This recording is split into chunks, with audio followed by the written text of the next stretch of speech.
this is a geometric series, because in mathematics, screen is on this one. So in mathematics, there are some sequences and series are there. Okay, so this is a very much important aspect. Okay, so one may consider, say, half part, then 1/4 part, 1/8 part, isn't it? So half part plus 1/4 part plus 1/8 part. So this is a series. Okay, you can go on adding. Okay, and this series, if you geometrically see that the whole rectangle is divided into two parts firstly, then 1/4 part, and so on. So ultimately, it will exhaust the whole area of that rectangle, of that square side is 1, you may say. Okay. So this sum, 1/2 plus 1/4 plus 1/8 plus 1/16 and so on. So this series will converge to 1. Okay. So then there are several such type of why it converges to 1, and it happens geometrically, we have seen. Or in fact, we have some precise formula for showing that what is the formula for the sum of sum of the first n numbers of a geometric series. So in front of you, you have a geometric series which starts with say some number a, and then multiply to that by r, you will get the second term, again multiply by r, you will get the third term, and so on. So the sum of this is called the geometric series. The ratio of the conjugative terms is precisely r, okay, and it is constant everywhere.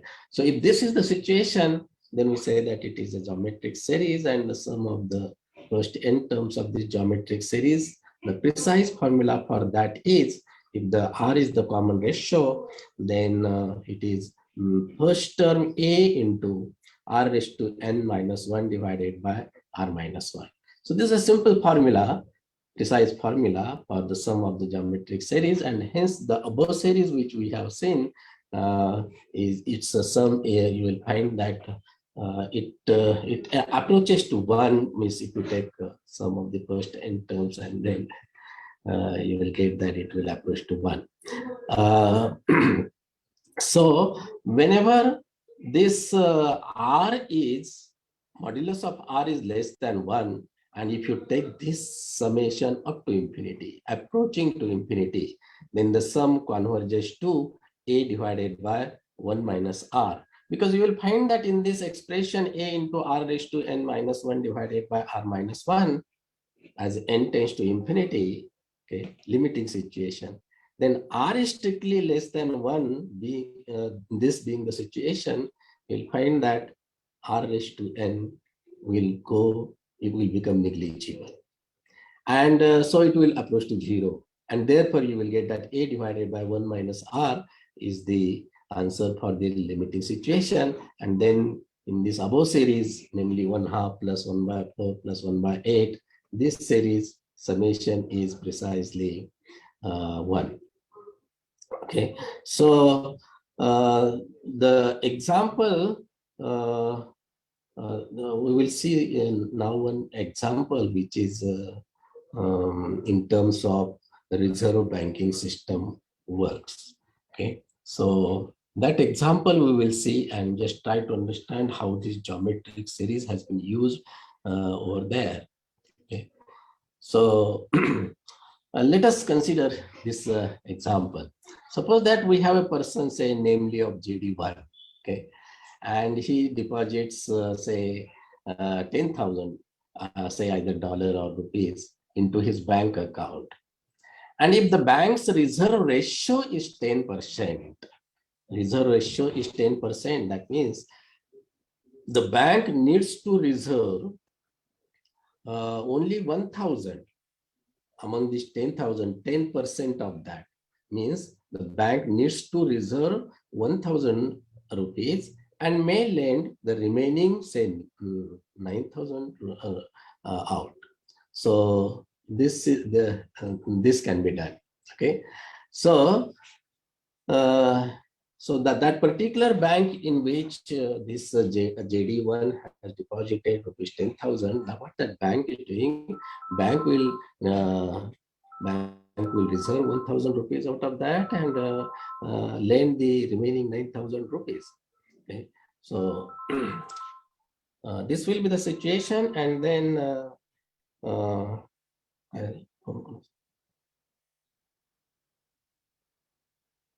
yeah. So yeah. I hope that I am audible and the screen is also visible to you. Yeah. So yes, sir, audible.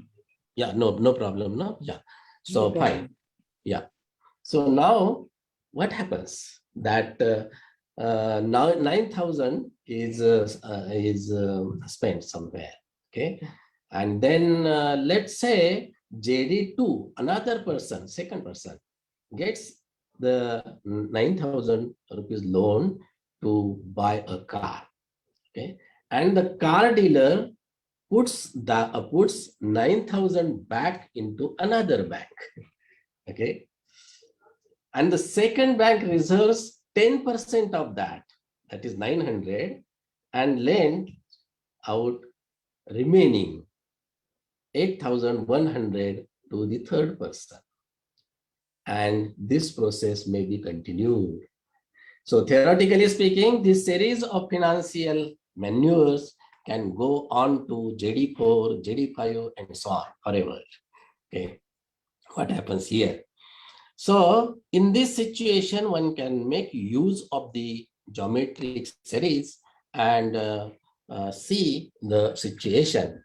Okay, so original cash was 10,000. Okay, and that cash 10,000 will generate the credit of around 1 lakh rupees, 10 times of that. Okay, why? Because you will find that every time initially 10,000 was credited. Okay, and okay, then 90% of that is again credited. Okay, except 10,000 means except 10%, 90% is again deposited, and so on. Okay, so every time 90% of that has been deposited, so you will get the series. Okay, so series of 90% raised to n, as n varies from 0 to infinity, because 90% means you, in terms of the fraction or ratio, you may say that it is 90 divided by 100, so 0.9, you may think of that. Okay, so that will be the geometric series whose common ratio is 0.9, and then this series will converge to 10,000 divided by 1 minus the common ratio, that is 0.9, and this becomes 1 lakh.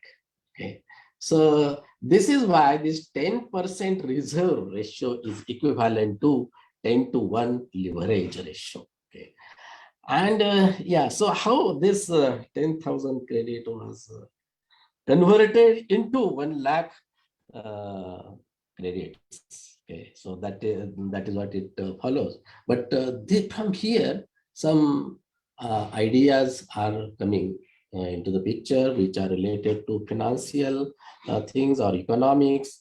It says that, yeah, generally, what is the situation that mm, yeah, so this example shows that the money needs to travel to generate the credit.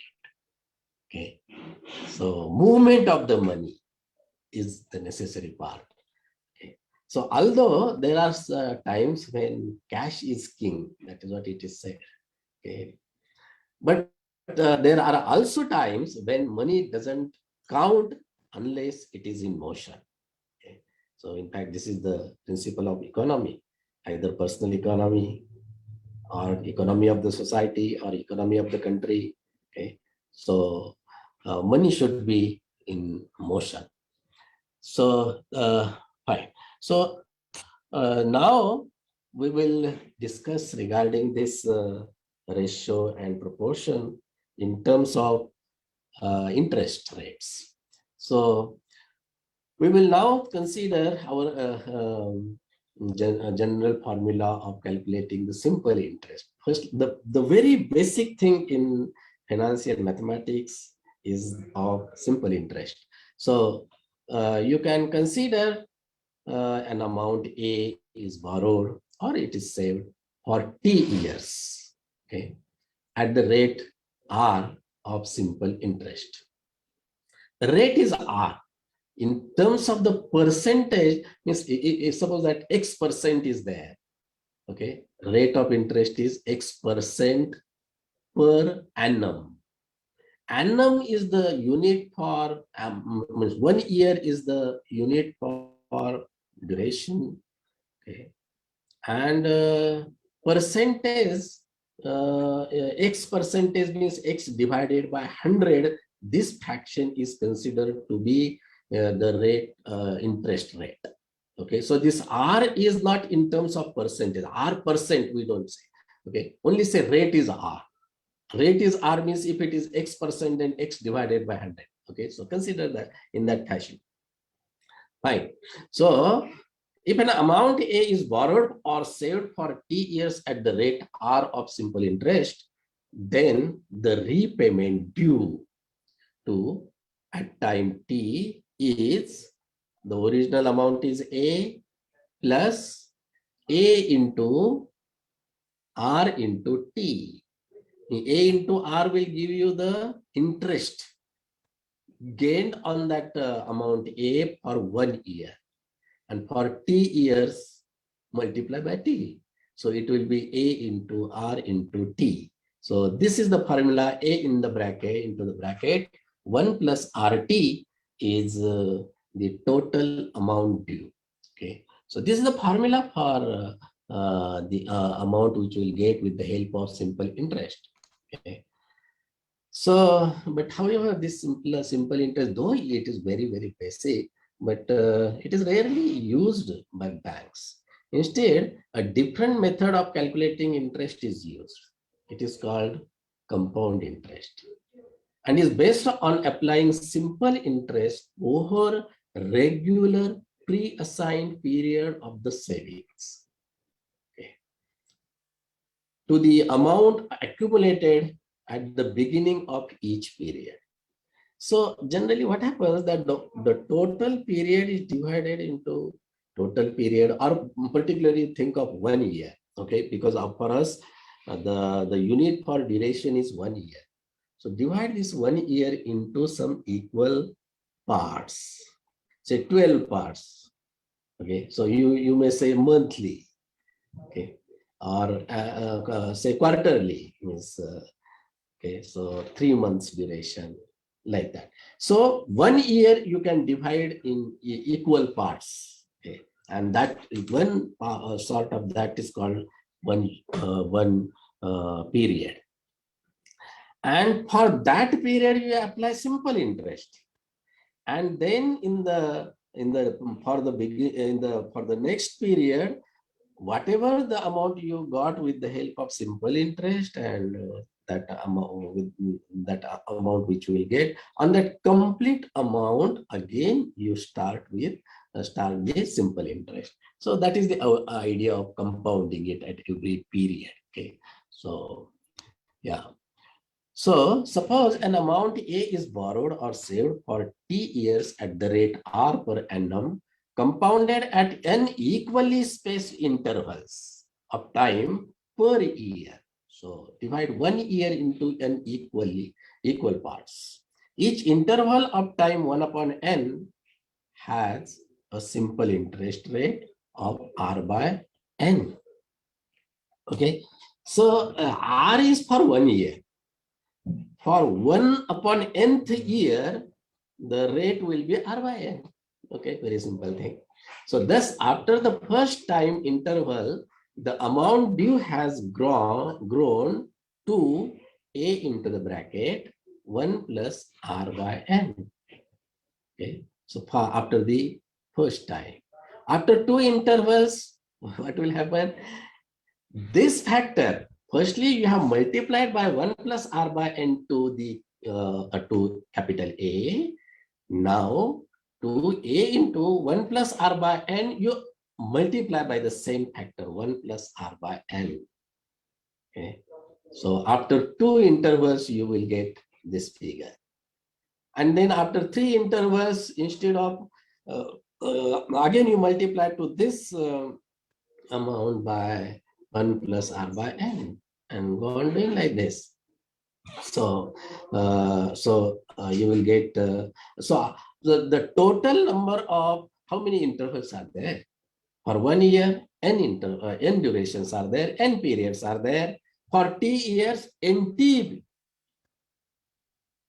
durations or intervals will be there.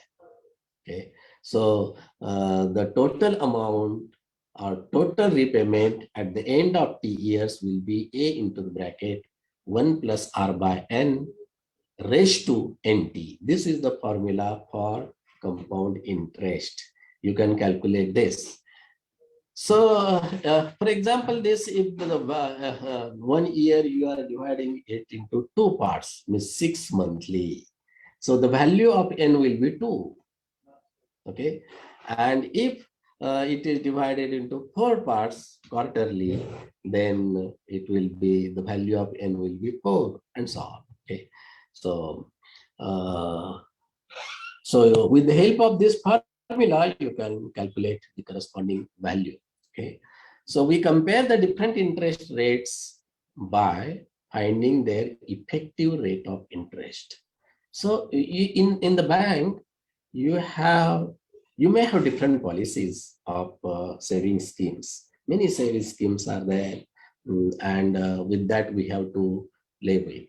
However, at every time we need to examine which saving scheme is beneficial for us. Okay, and to see this, another ratio is very much important. That is called effective rate of interest. Okay, so this effective rate of interest, so you may be, your scheme may be of compounding monthly or compounding per day or compounding yearly, whatever. That scheme may be with there, but however, which scheme is better, to see that this effective rate of interest is taken into consideration. What is this? This is rate of simple interest, which would give the same return over 1 year. So you think of 1 year, and by the scheme, whatever you will get at the end of that year, you see that amount. What is your initial investment is there, you think of that and just see what is your gain for that year, and from that you will get, with the help of simple interest, you will get that much amount. So at the end of the 1 year, whatever you will get, you just subtract whatever you have initially deposited. Okay, so that will be that will give you the rate of simple interest. Okay, so this is called the effective rate of interest that you calculate, and with the help of effective rate of interest, then you may start comparing many schemes. Okay, so it is clear that more frequent the compounding, the higher the effective rate of interest. That is one simple observation. Let us see one example, and via this example you will understand. We will just discuss the many things with the help of effective rate of interest. By comparing effective rates of interest, we find which of the following gives the highest and lowest return. Okay, maximum return. Maximum return is required for the spender. Okay, means we're saving the money. Okay, and minimum is required to the bank. Okay, so from both sides one can think of this. So first thing, 6% compounded once a year. Okay, this is the one scheme. Then other is 5.8% compounded quarterly. then 5.9% compounded quarterly, then 5.8% compounded monthly, and 5.6% compounded daily. So which will be better? That is the question. Better from the higher side, better from the lower side. Okay. So both way you can ask such type of questions, and then one may think over this. Well, one can really think of this. Just look at B part and C part. Okay. So because they're the compounding duration, that is quarterly for both. Okay, so naturally C will give us, because 5.9 is larger than 5.8, so C will give you more return, isn't it? It's obvious observation. As far as B and D are concerned, their interest rate are same, 5.8%, 5.8%. Okay. However, in B part, it is compounded quarterly, and in D part, it is compounded monthly. So more frequently, in D part, more frequently it is compounded. So as our previous remark, it says that, oh, D will give us more return, right? And that's fine. And yeah, so so to calculate the effective rate of interest, let us calculate the effective rate of interest, and then immediately you can compare which scheme is better. The first one, 6% compounded once a year. So what is the, since it is once a year, so it's compounded interest, and simple interest will be one and the same, because the duration is of 1 year. Okay. And then for B, part B, you can we can calculate it. Part B, the amount to be repaid is, yeah. So here how much amount is deposited, that is not that important, because after all we are thinking of ratio. Therefore, when one can consider 1 unit, okay, 1 rupee or $1. Okay, so B will give us the return of 1 rupee by our formula of the compound interest. So the value of capital A is 1. Okay, so 1 into the bracket 1 plus. Then this is the since it is quarterly, so value of N is 4, and interest rate is 5.8%. So that value of R is 0.058. Okay, just try to understand. 5.8 divided by 100. So for 0.058, that is the value of R. Okay, so after 1 year, this formula will give me the amount, and that is 1.0593. Okay, so the additional gain which we have, or the interest which we got for 1 year, is nothing but this 0.0593.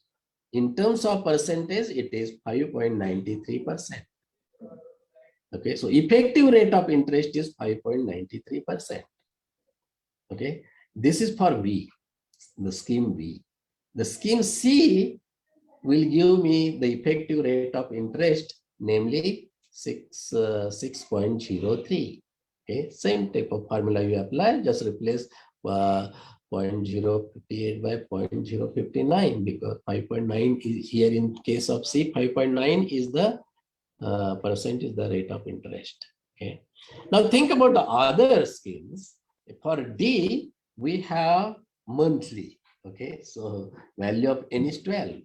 Okay, and look at the interest rate, 5.87. So the value of R you will get, and at the end of the year we will get this much amount of $1 or 1 rupee. So the interest which we will get is 5.96%. Okay, for D. And for E, it is daily.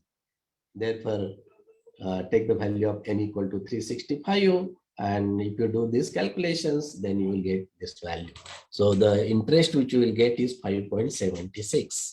So if you see all these as effective rate of interest, then you just simply compare. Then you will find that this E offers the cheapest rate. However, this C is the most expensive.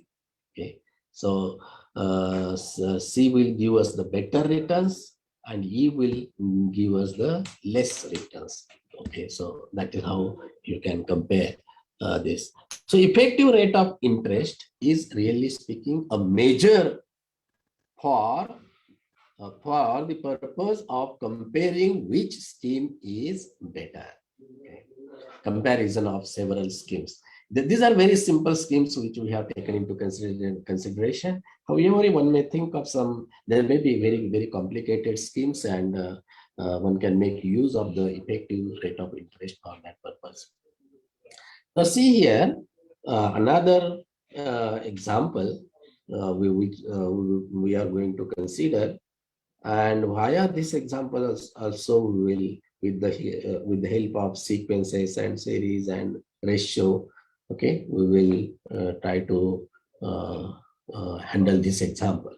But it says a bank is offering 4% interest per annum compounded monthly to savers. Okay, compounded monthly.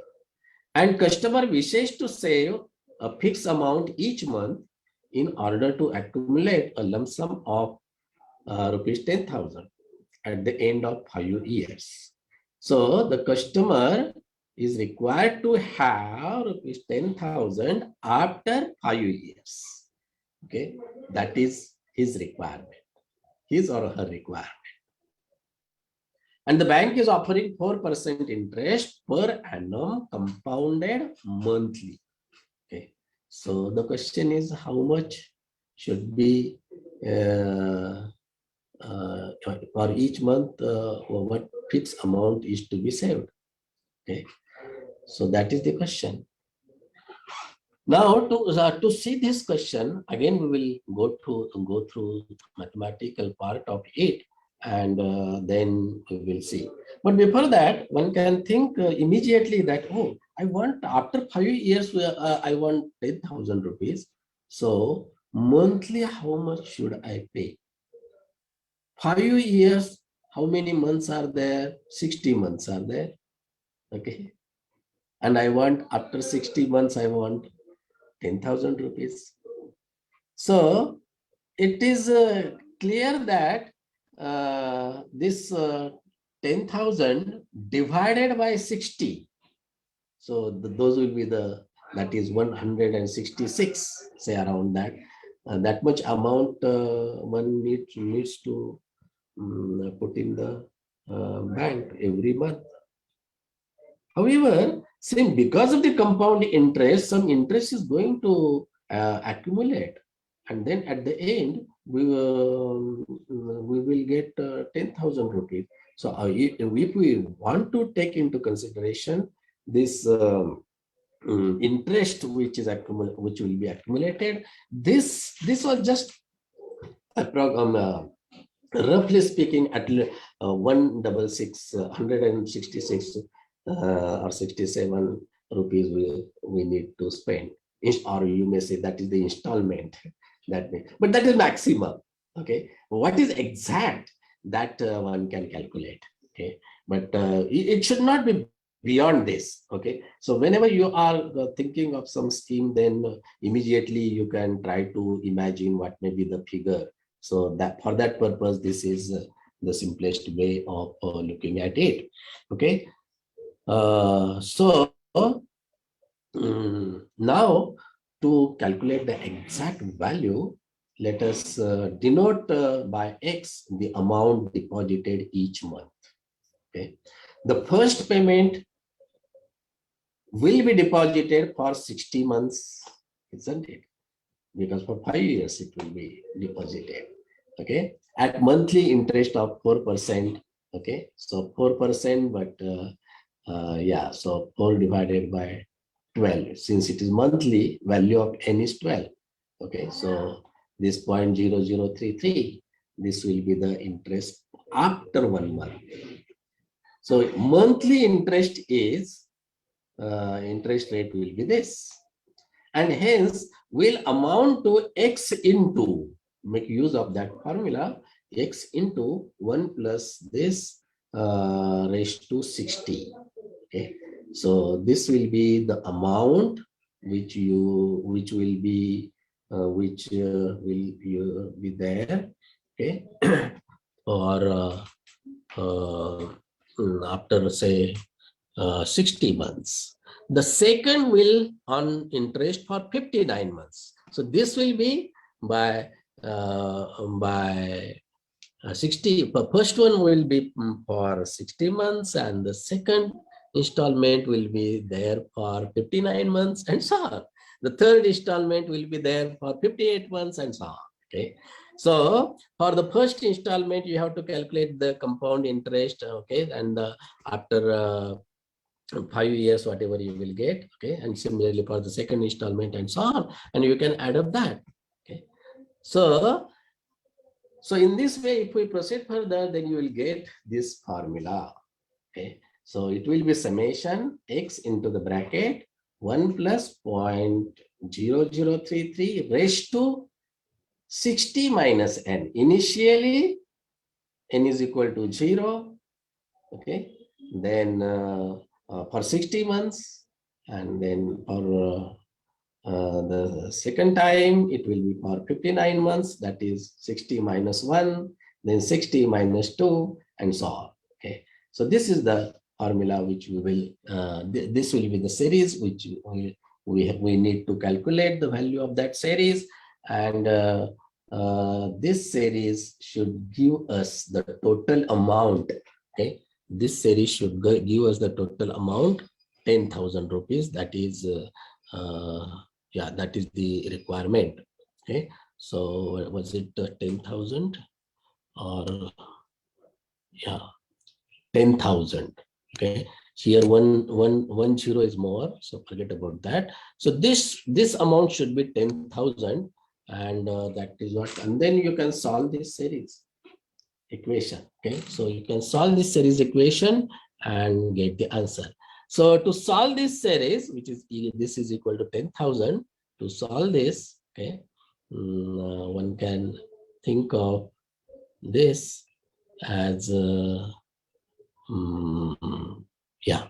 So to solve this, you can make use of the geometric series. Okay, earlier already we have seen about the geometric series, but you will find that the sum of, if you have the geometric series, then you start with mth term and go up to nth term. Okay, so that particular sum, you just think of this, and then multiply by r2 to the previous expression, then you will get that it is equal to r raised to m plus 1, then r raised to m plus 1, then plus r raised to m plus 2 plus dot dot dot plus r raised to n plus 1, and then subtract one term from the other.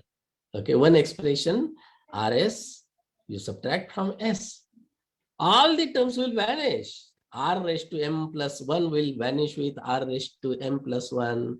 R raised to m plus 2 will vanish with r raised to m plus 2, and so on. Except the first term of, namely r raised to m will survive, and the last term, namely r raised to n plus 1 will survive.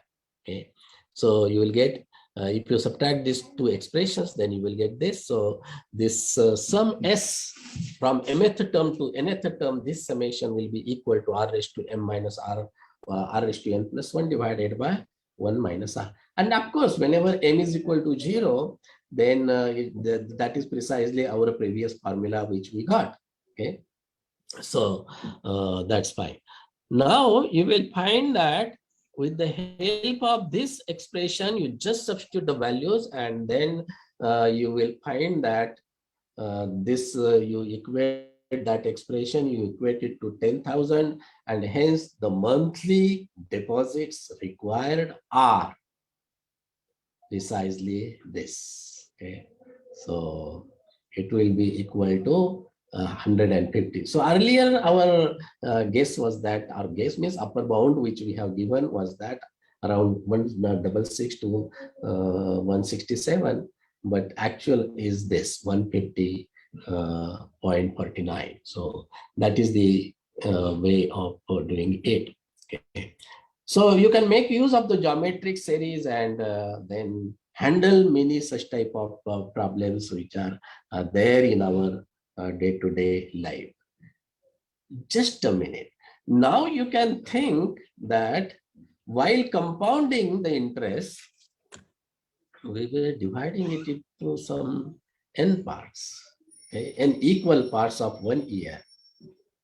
And now if we make this n large enough, tending to infinity, what is going to happen?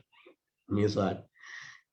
Means that initially year is divided into two parts, so 6 monthly, then quarterly, then monthly, then per day. Compounding is done per day. Why not you also proceed further? You can compound it hourly. You can compound it secondly. And then you can compound it by fractions of seconds also. Okay. So very, very small duration you can think of, and then ultimately you may say that, oh, it is continuous compound.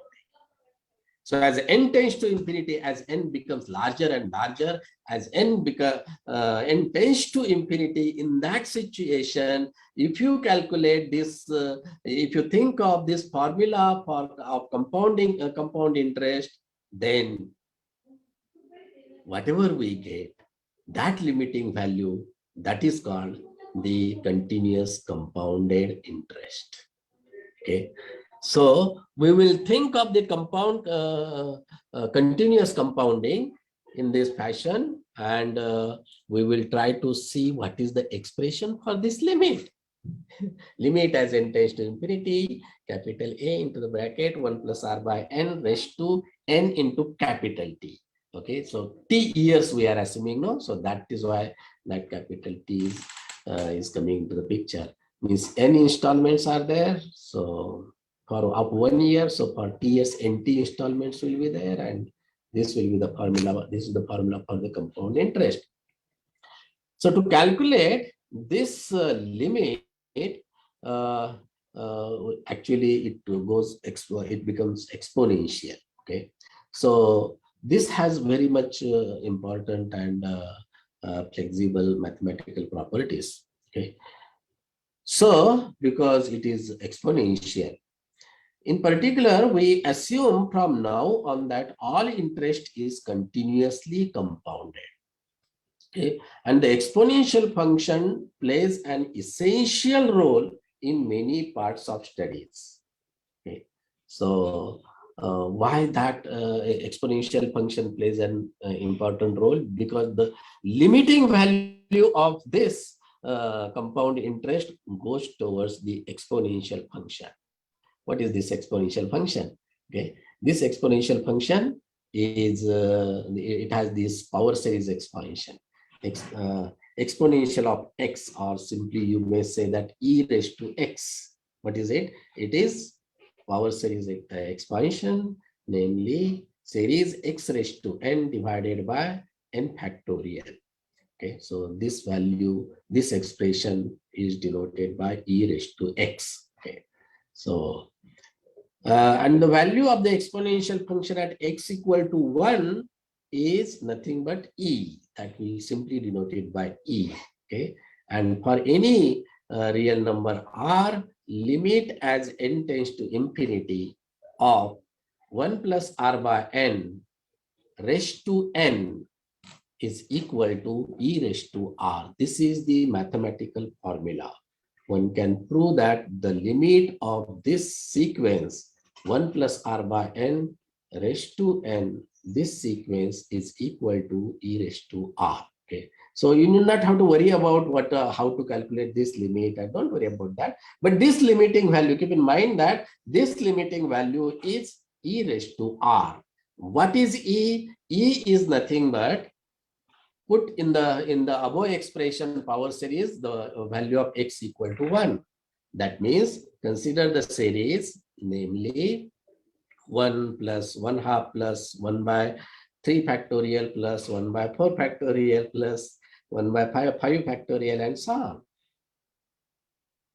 This series, whatever it definitely converges to some number. Say that that number is E. Okay. And if that number is E, then this limiting value of 1 plus r by n raised to n, this is E raised to r. Okay. So that follows. And then if this is the formula, then you can look at our earlier limit. This limit as n tends to infinity of a into the bracket 1 plus r by n raised to n part. That is E raised to r. And then multiplied by capital T if the T years are there. Okay. So then it will be E raised to r into T. Okay. So because that is T times. Okay. So E raised to r. Okay. Raised to T, that is E raised to RT. Okay. So that is what you will get it, E raised to RT. That is the compound formula for compound interest, the formula for continuous interest. Okay. If you compound your amount by this, then you will get that formula. Fine. So E raised to R, this is the limit of this, and because of this, the continuous compounding formula for the continuous compounding is E raised to RT for the duration of T years. Okay. So of course, capital A into E raised to RT. So that will be the formula for the continuous compounding. Now, there is one more very important terminology which is known as the discounted value.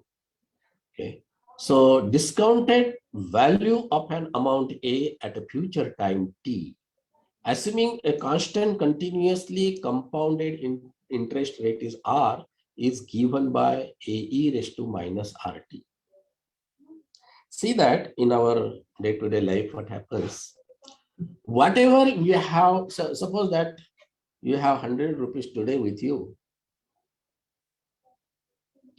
and if you keep it in your pocket, then whatever the today's amount is there, tomorrow it's not 100 rupees, or value of that is not 100. Okay. Today you may get petrol for 100 rupees, 1 liter petrol for 100 rupees.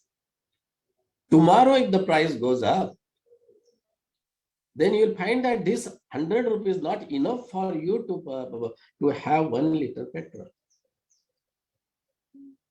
Okay. So today's value and tomorrow's value, or after few days value, this is there is a difference between them. So even though I am getting, say, 10,000 rupees after 10 years, but then what is its present value? Okay, or it's a discounted value. So future value, okay, its present value, how to calculate that? Okay, or that you say either present value or you say discounted value. Okay, so these two terms are there. So the discounted value of an amount A at a future time T, assuming a constant continuously compounded interest rate R, that is given by AE raised to minus RT. Okay, why? In fact, you just earlier we have seen that if you consider the continuous compounding, then ultimate amount which we will get is nothing but after T years, you will get A into E raised to RT. Okay. Now, while coming back, if that amount A after T years, amount A after T years, we are thinking of, and we are thinking of its present value. What we have to do? We have to find a figure here such that if you multiply to that by E raised to RT, I will get that amount. And that is precisely A into E raised to minus RT, inverse part. Okay. e raised to minus RT. That way we have to think of it. So the discounted value of an amount A at a future time T, assuming a constant continuously compounded interest rate R, is given by A e raised to minus RT. Okay. So we will just think of this discounted value or present value or not net present value in terms of that, okay, with the help of some example. So in this example, we discount back to the present in order to evaluate a project. There is a project and we need to evaluate it. What is the actual profit? Okay, in terms of the present value. Okay, that one can think of this. Okay, yeah. So suppose bank interest rates are 4% per annum, continuously compounded, that an initial outlay of 4 lakh is required. Okay, initial outlay is required is 4 lakh, and that the projected end of year returns are given in the next table. Projected. Okay, so you just think of this table. Okay, so in this table you will find that initial outlay is 4 lakh rupees. Okay, and then after 1 year the project is expecting 60,000 rupees. After 2 years that project is assuring, you may say, 80,000. After 3 years, it is assuring 1,40,000, and after 4 years, it is assuring 2,00,000. Okay, and if this is the situation, we will think of what is the net value, net present value of this project. Okay, so you will find that to calculate the net present value with the help of the interest rate 4% per annum. Okay, interest rate is 4%, and to see that, see, initially you can think of initially. So initially, what is for 4 lakh rupees? Okay, so it will remain the same because that is the present value of it, because t is equal to 0. Now it is expected that after 1 year we will get 60,000. After 1 year we will get 60,000 means what is its present value? So multiply to 60,000 by e raised to minus 0.04. That will be its present value. Okay, and that amount is 57,647. This is of 60,000. Okay, and the second year, after 2 years, see, we are expecting 80,000, and look at its present value. Its present value is 73,849. You have to multiply to this 80,000 by e raised to minus 0.04 into 2. T is equal to 2. Okay, and so on. So if you calculate the net present value, or you may say discounted value, which you will get after 1 year, some amount you will get after 2 years, some amount you will get after 3 years, and so on. So you just calculate each one of them, you find out the present value, and then look at that table. And you will find that in that table, this project is, its amount of this project is precisely in terms of the present value, it is rupees 26,000 something. Okay, so this is how you can make use of the discounted value and play with that by making use of. So while calculating discounted value, keep in mind that generally this continuous compounding is taken into consideration. Okay, so rate of interest is continuous compounding, with respect to continuous compounding. Right. So now we have seen many aspects of this transactions or financial things. This you don't be confined with the only finance or something like that, but in fact, this is the general story. Okay, so what happens? Whatever is there with you today, what will be there with you tomorrow? Okay, so that is the step-by-step thing. I have 100 rupees with me today. How many rupees I will have tomorrow by some action or by some plan? So that one can think of. But this number may be anything. Okay. So this kind of consideration may be anything. For example, if you think of discrete time growth or decay. Okay. So in this here in this case, it says that xn is the number of say deer in a forest in year n. Okay. So for first year, that number number you will get, then second year, third year, and so on. And that xn, the relationship between the previous year and next year, previous year and this year, let's say. Okay. What is the relationship between them? Number of years in the next year and number of year in previous year. Okay. So they are proportional to each other. That is what we will generally assuming, and some proportion is there, and that is given by say a. So xn is equal to a into xn minus 1. And if this is the situation, then what is happening? You will get a sequence. I mean, you can start with a present situation and calculate that, and what you are doing is nothing but you are multiplying by a every time, because that is what by this linear equation we got it. This is what we did in geometric series, isn't it? We got the geometric series with the help of this.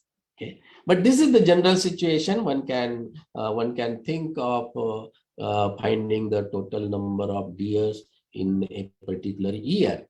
Okay, so yeah, so this equation could describe a variety of phenomena.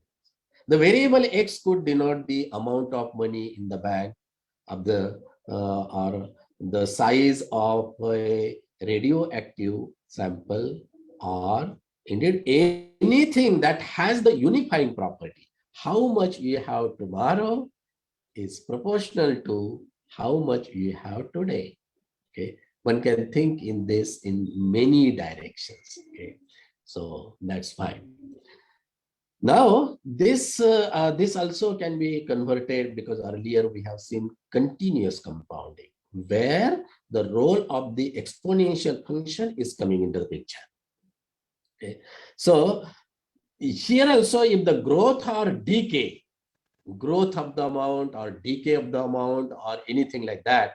Okay, so growth or decay is a continuous process, as is essentially the case with radioactive decay or with population growth in humans, bacteria, and other species, because that never stop breeding. Then first equation should be replaced by, earlier we have seen linear equation. No? Here we have seen linear equation, xn is equal to a into bracket xn minus 1. This is linear. Okay. Instead of that, now you can think of continuous, and for that replace that x by dx by dt, because you don't have discrete installments, n equal to 1, n equal to 2, something like that. It is not like that. If for every continuous time t, so but then in that case we have to think of the derivative. Okay, so rate of change, that we have to think of. And if that rate of change is given by say ax, then the simple thing that one can think of its solution, very simple. Its solution is given by xt is equal to c, some constant, into e raised to at, where the constant c is determined by the initial condition that put t is equal to 0, then you will get the value of c, and that's it. So you will get exponential function here for the corresponding values, and that is the continuous growth or decay. That's fine. So we have seen with the help of continuous compounding and simple interest, all these examples we have seen. But then it may be the situation that earlier we have seen equations in one variable. One may now think of the equations in several variables. Okay, this is a very interesting story, and that probably you may try to enjoy it. Where also the ratio and proportions are coming to the picture, but those are in terms of matrices. Okay, and all of you are, I hope that all of you are familiar with matrices. Okay, so with the help of matrices, one can handle this situation. But how much time is remaining for me? May I know? Yes. 10 minutes. 10 minutes. Okay, fine. Oh, it's quarter to 4. Yes. Okay. So we will think of this example, very interesting example. Consider the population of owls and mice in a certain forest. Okay, since owls eat mice, the more mice there are, the more the owls have to eat, and the more owls there will be next year. Okay, now see this: the more owls there are, the more mice get eaten, and mouse population in year end, then the mouse population will be less. Okay, so these two things are depending upon each other, and therefore not only we have to think of the population of one aspect, but here at a time we have to think of the population of two aspects: owl population and mouse population. Okay, so let us say that x1n and x2n describe the owl population, and you say in hundreds, and mouse population in 10,000s. Okay, per year. Okay, and assume the equations governing population growth growth are given by these two equations.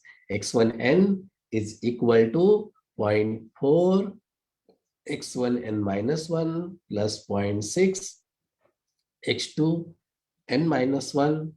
See that, and in the also think of the second equation, x2n is equal to minus 0.3 x1n minus 1. See, x1 gives us the owl population, and x2 gives us the mouse population.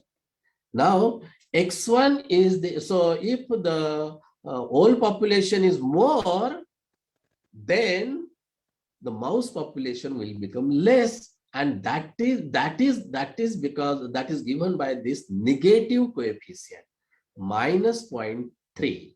Okay, so these are given, but this term is negative, it is not positive, it is negative because of our earlier considerations. Okay, and then some other terms are there, those also logically you may try to fit it into, so you will get these two equations.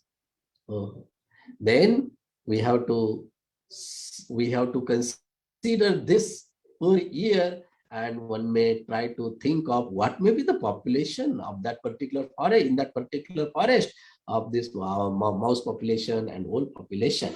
Okay, so to handle this, one can think of, suppose that the initial population is 2. Okay, x1 is equal to 2 and x2 is equal to 3. Okay, and then the question is, what will be the population after n years? Okay, so this is the x1 is 2 means it is in terms of 200 owls are there, and 3 means 30,000 mice are there. Okay, so in terms of that we have to calculate it. Okay, after n years what is going to happen. Now the interesting story is that because of our earlier equations, simultaneous equations, you can put this in terms of matrix equation. Xn means it's a vector, x1, x1n, x2n. Okay, then the corresponding matrix A is here, coefficient matrix is there, and then x into n minus 1, that is x1 n minus 1, and the second term is x2 n minus 2. It's like a vector, okay, because those are the two terms, okay, corresponding to two populations, okay. And then to solve this, value for n equal to 1. Again, the same story we have to do geometric series, but the geometric series is in terms of the matrix. Okay, so x1 is equal to a into x0, x2 is equal to a into x1, that is equal to a into x0, that is a square x0, and so on. So in general, xn is equal to a raised to n into x0. Okay, and here the difficulty is, here we are just thinking of 2 by 2 matrix, but sometimes you may have to think of large matrix, m by m matrix, 100 by 100 matrix, and so on. Okay, and then it's very difficult to calculate the nth power of a matrix. Okay, nth power of some number, okay, it is maybe possible, but nth power of a to calculate nth power of a matrix is a difficult job. Okay, for initial so small values of n one can do. However, for large values of n, it may become difficult even for the computers to calculate the matrix power. Okay, so here actually the mathematics is coming into the picture, and that I'm just roughly I will tell you, and then we will proceed further. See that generally what happens if you have matrix, if you know it, it's fine. Otherwise, just try to imagine what I'm saying. Don't be very much afraid of that. What is that? You have a matrix. You can diagonalize it. Sometimes you can diagonalize it. Okay, and suppose that you can diagonalize it. Okay, so by some row operation, column operation. Okay, so with that rule you can diagonalize it, and then the eigenvalues are coming on the diagonal. Okay, and you can also calculate the eigenvectors of that. The interesting part of this is that every vector you can write in terms of, if it is diagonalizable, then every vector you can write in terms of the eigenvector, linear combination of eigenvectors. Okay, and then if you look at the earlier equation, then in the earlier equation, every time we were multiplying by a, capital A, matrix A, and so on. Here, because of this nature of the eigenvector and eigenvalues, you will find that you multiplying by a matrix is nothing but just raising the corresponding eigenvalues. AIN is equal to lambda I raised to n. Okay, so that is what we have to do. Only the powers of eigenvalues you have to calculate, and that then you will get the corresponding value of xn that is given by the last formula. Okay, only you have to think of lambda I raised to n, where each lambda is an eigenvalue.